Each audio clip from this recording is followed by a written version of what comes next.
I just wanted to share some thoughts on the problem of evil. I've been really thinking about it recently, and by the way, I have a full video on this on the channel, so definitely check that out if you haven't seen that already.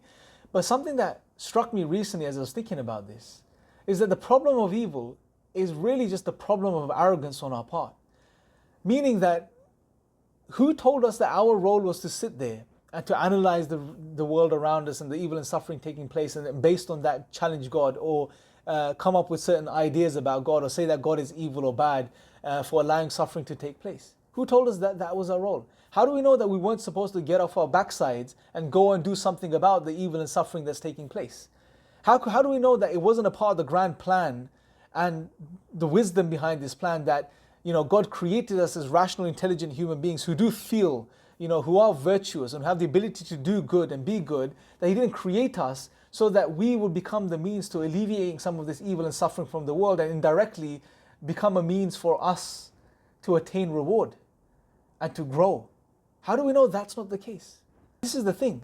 Why have we assumed the position? See, what happens is, and one of the main reasons people turn away from God is because we have assumed this type of arrogance, where we have almost put ourselves in the position of God, where we think that we're in the position to challenge God, right? And we always look for an opportunity. Anything that we can throw against God, therefore we can deny Him and turn away from Him, right? But what we need to realize is that we're limited human beings and we were created for a particular reason. If you read the Quran and you study Islam, you'd realize that we have a lot of things wrong. Our perceptions about reality are wrong.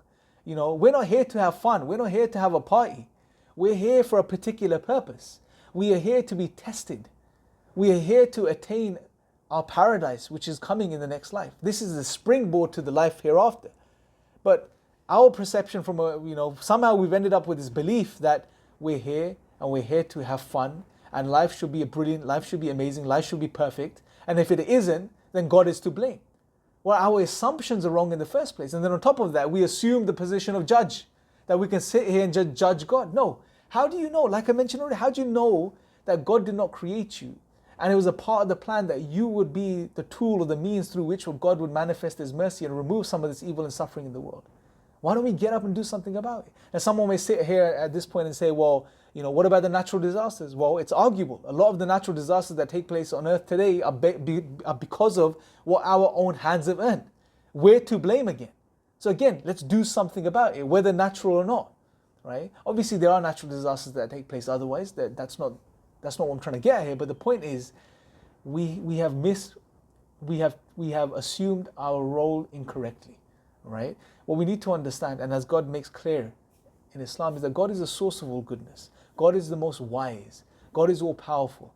Therefore, whatever takes place in reality, whatever is happening, whatever occurs, happens with the knowledge of God and with the leave of God, and there is great wisdom behind everything that takes place.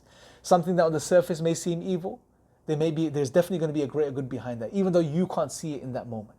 Something that takes place, a natural disaster, some sort of evil that takes place on earth, maybe it's an opportunity for you to go out there and do something about it, and through that process grow and attain reward and get closer to God, right? There could be a whole host of wisdoms behind the things that take place. But for us to go and discover these things and to really understand what's going on, we have to sort of take ourselves off that pedestal of arrogance and humble ourselves and remind ourselves that we're limited human beings that don't understand everything. And we were created by an all-knowing creator who has given us revelation and clarified these things for us so we don't fall off track. So I really recommend everyone to, number one, go back or go away and have watch that full video on the problem of evil that I have on my channel. I think that will really, it really flushes out this topic in a lot more detail and give you a lot more information. And also, if you're a non-Muslim, just pick up the Quran and read the Quran. You'll be surprised as to how the Quran provides answers and solutions to the problems that we face in the world today. It has the answers to all of the issues and problems that we have as humanity, on an individual level and on a social and collective level. But what it's going to take for us to do is to just approach the Quran sincerely and humbly. And to be able to do this, we have to let go of the baggage and all of the negative misinformation that's pumped into our minds by certain groups of individuals and people, just to keep us away from doing that. So I really encourage you guys to do that. Anyway, let me know your thoughts in the comments section below, and just continue the discussion there. Until next time, take care.